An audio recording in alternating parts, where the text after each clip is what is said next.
Jika saya akan tetap melanjutkan firman Allah sebagaimana Allah berkata kepada saya, jangan hentikan. Di dalam mimpi saya tahun 2009, suara Allah di bumi ini berkata, wahai anak muda, sadarlah hidup sementara. Lalu bumi ini hancur berterbangan seperti kapas. Saya juga terlempar, suami saya terlempar, anak saya terlempar. Dan saya mengira itu adalah mimpi kiamat. Ternyata bukan.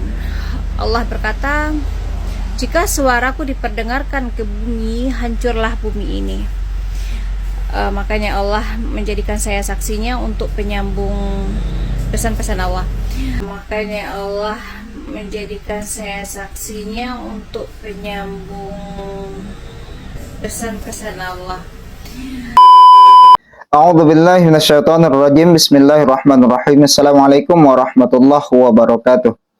Alhamdulillah teman-teman, berjumpa kembali di channel Ibnu Asmin Official. Mudah-mudahan kita semuanya senantiasa dalam keadaan sehat walafiat dan selalu istiqomah di jalan Allah Subhanahu wa taala. Amin ya rabbal alamin. Teman-teman yang dirahmati Allah Subhanahu wa taala, seorang pria yang kemarin yang kita angkat yang sudah mengaku sebagai Rasulullah dan mengaku sebagai Imam Mahdi, itu ternyata teman-teman berasal daripada Sumatera Barat, tepatnya di Pasaman Simpang Ampat ya, ataupun Simpang Ampe. Nah, ternyata pria itu bukan berasal dari Indonesia, akan tetapi sedang melakukan musafir ataupun perjalanan ke Indonesia kita, tepatnya di Sumatera Barat. Lalu sebenarnya siapa sih yang membawa pria tersebut sampai ia mengatakan ataupun mengaku sebagai Rasulullah dan Imam Mahdi? Nah, ternyata itu kami dapatkan di akun TikTok yang bernama akunnya Ruqyah ataupun Ruqayyah. Di sana sangat jelas dikatakan bahwa si Ruqayyah inilah yang memperkenalkan pria tersebut ke publik ataupun ke media sosial. Bahkan yang lebih parahnya teman-teman, si Ruqayyah ini sudah pernah membuat satu video yang mengatakan bahwa dia sudah menerima firman dari Allah, mendapatkan wahyu dari Allah Subhanahu wa taala, dan ia juga mengatakan sudah pernah ketemu dengan Nabi Isa di dalam mimpinya teman-teman. Coba kita dengarkan bagaimana pernyataan dari seorang perempuan yang bernama Ruqayyah, pemilik akun TikTok tersebut teman-teman. Berikut ini. Assalamualaikum warahmatullahi wabarakatuh. Saya akan menyampaikan kepada teman-teman semua, helper Said Muhammad Qasim, jika saya akan tetap melanjutkan firman Allah sebagaimana Allah berkata kepada saya, jangan hentikan. Di dalam mimpi saya tahun 2009, suara Allah di bumi ini berkata, wahai anak muda, sadarlah hidup sementara. Astagfirullahaladzim. Di tahun 2009 katanya dia mendapatkan suara, menerima suara yang diakuinya itu sebagai suara Allah, yang mengatakan berbicara langsung kepadanya seperti itu teman-teman. Lalu bumi ini hancur berterbangan seperti kapas. Saya juga terlempar, suami saya terlempar, anak saya terlempar. Dan saya mengira itu adalah mimpi kiamat. Ternyata bukan. Allah berkata, jika suaraku diperdengarkan ke bumi, hancurlah bumi ini. Makanya Allah menjadikan saya saksinya untuk penyambung pesan-pesan Allah. Allah menjadikannya sebagai saksinya ataupun penyambung daripada firman-firman tersebut teman-teman ya. Jadi di sini yang tidak habis pikir bagi saya teman-teman, ini seolah-olah berkedok agama dengan memakai atribut agama ataupun atribut Islam dan memakai cadar ataupun niqab teman-teman seperti itu, tetapi mengatakan pengakuannya tersebut berkata bahwa dia sudah menerima wahyu ataupun firman dari Allah. Setidaknya kita perlu ketahui bahwa orang yang mendapatkan wahyu dari Allah itu sudah setingkat Nabi dan Rasul. Maka sebab itu dengan tidak langsung ia sudah mengaku dirinya sebagai Nabi atau Rasul seperti itu teman-teman. Karena yang mendapatkan wahyu Allah itu hanya setingkat Nabi ataupun Rasul-Rasul Allah Subhanahu wa ta'ala. Dan jika saya hentikan pesan-pesan Allah, Allah berkata, suaranya akan ia perdengarkan ke bumi dan hancurlah bumi ini. Dan saya ingkar. Saya tidak mau ingkar, wallahi itu mimpi saya yang menakutkan sekali. Saya mengira itu adalah mimpi kiamat. Semua terlempar, berterbangan dan isi bumi keluar. Wallahi itu menakutkan sekali. Dan Allah memasukkan ke dalam firman-Nya. Dan rusak negeri ini. Di masa lalu saya, Akhir zaman memang mimpi sangat yang nyata telah sekali. aku realkan. Saya mengira itu adalah mimpi untuk kenangan saya saja, untuk saya saja. Di tahun terdahulu ternyata Allah memasukkan ke dalam firman-firmannya, dan mimpi akhir zaman mendekati benar. Itulah yang saya alami hingga saat ini. Nabi Isa alaihissalam sering berada di dalam mimpi saya. Beliau Bermimpi sama Nabi Isa. ke tempat para nabi, dan sungguh Masya Allah sekali. Saya akan selalu menjalankan apa yang Allah perintahkan untuk memanggil hamba-hamba Allah agar masuk dalam barisan selamat akhir zaman, barisan Muhammad Kashim. Dan Allah akan membantu Palestina. Saya senang sekali Allah akan membantu Palestina. Saya sangat senang, luar biasa. Dan saya akan memanggil hamba-hamba Allah dengan saksi-saksi Allah lainnya, agar semuanya datang pada seruan Allah, minta petunjuk Allah. Allah berkata kepada saya di dalam firman-Nya, minta petunjukku, minta petunjukku.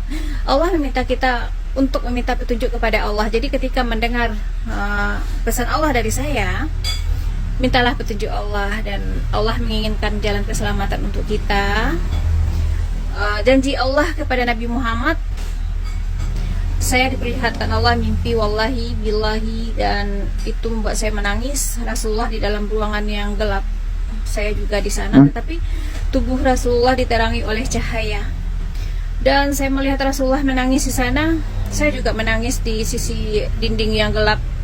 Mengaku sudah pernah bermimpi bertemu dengan Rasulullah Shallallahu Alaihi Wasallam, seperti itu teman-teman.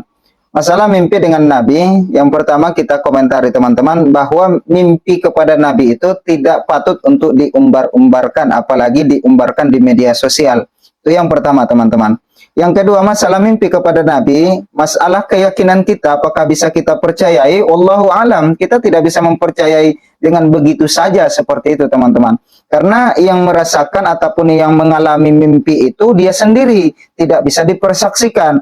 Maka sebab demikian yang seperti saya katakan di awal, masalah mimpi bertemu dengan Rasulullah itu sebenarnya tidak perlu diumbar-umbarkan, tidak perlu dibincangkan di publik, apalagi di media sosial seperti ini teman-teman. Tentunya mimpi bertemu dengan Rasulullah itu merupakan satu kenikmatan yang diberikan Allah kepada kita, dan tentunya kita semua umat Islam ataupun umat baginda Muhammad SAW sangat mengharapkan dan menginginkan bisa bertemu dengan Nabi walaupun di dalam mimpi seperti itu. Akan tetapi untuk mendapatkan mimpi tersebut itu hanya karunia dari Allah Subhanahu wa taala, maka sepatutnya tidak perlu diumbar-umbarkan seperti perempuan ini teman-teman.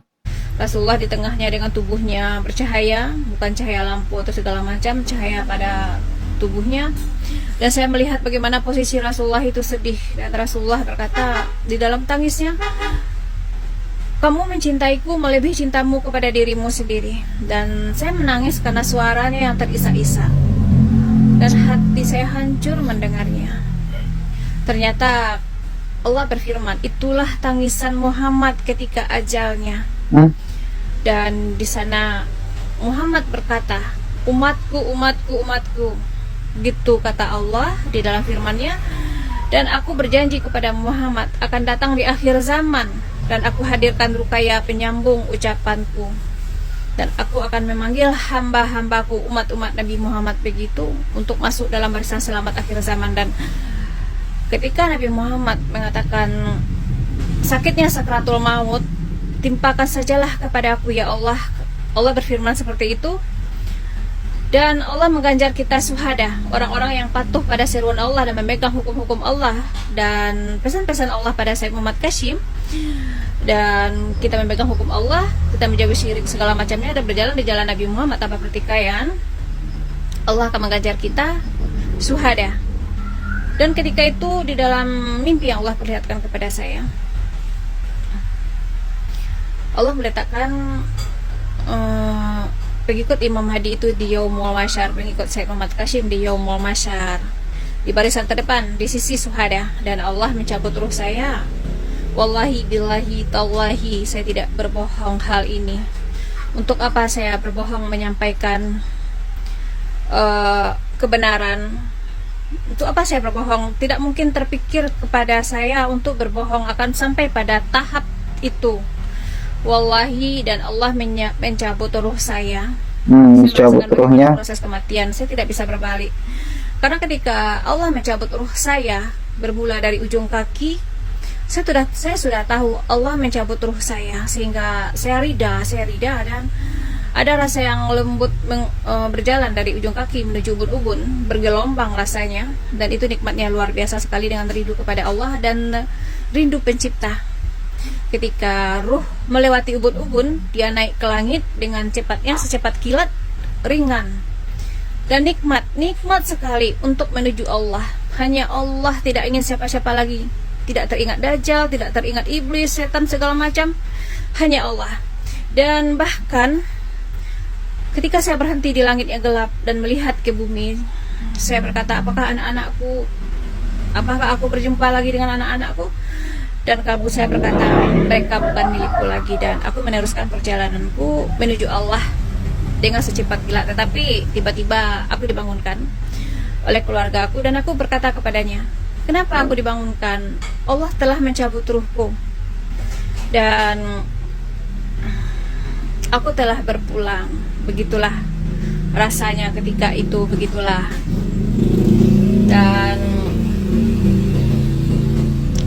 aku tidak akan berbohong dengan hal ini, karena Allah mencabut ruh bukan hal main-main, dan Allah berkehendak atas apa yang dia lakukannya, atas kebesarannya, atas kekuasaannya. Jadi Allah berfirman tidak dengan kata-kata saja, Allah berfirman dengan kehendaknya, dan dia melakukan kehendaknya, dan hanya Allah lah yang bisa mencabut ruh, walaupun itu malaikat yang melakukannya, tapi hanya Allah lah yang berkehendak, dan Allah lah yang mengembalikannya. Lalu Allah berkata, persaksikan kepada hamba-hambaku nikmatnya kematian syuhada, persaksikan. Makanya Allah mengembalikan saya lagi untuk mempersaksikan apa yang Allah katakan.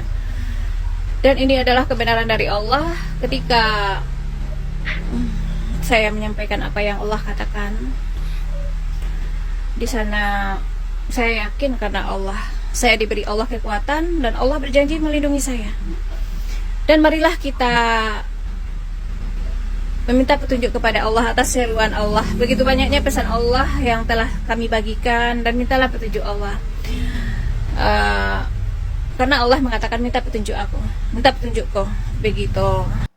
Nah, sampai di sini teman-teman, perempuan ini bernama, kalau di dalam akun TikToknya bernama Ruqayyah, teman-teman ya. Dan diketahui Ruqayyah inilah yang memperkenalkan sosok pria yang mengaku sebagai Rasulullah dan Imam Mahdi yang bernama Muhammad bin Abdullah tersebut, seperti video yang sebelumnya, teman-teman.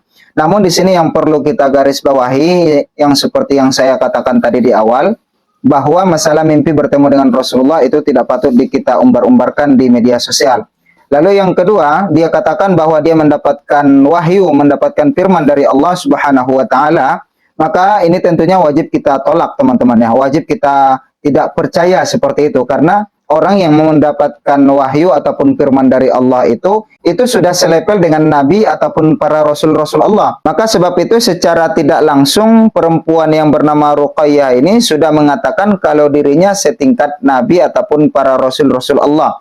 Maka sebab itu teman-teman, mari sama-sama kita tetap waspada dan hati-hati, jangan sampai kita tergolong kepada pengikutnya. Dan kami mendapatkan informasi kalau pengikut Ruqayyah ini sudah ada sekarang. Bahkan dari seorang YouTuber mengirimkan WA ke saya, itu mengatakan kalau si Ruqayyah ini mengajak YouTuber tersebut untuk berbaiat kepada sosok pria yang mengaku Rasulullah dan Imam Mahdi tersebut, teman-teman.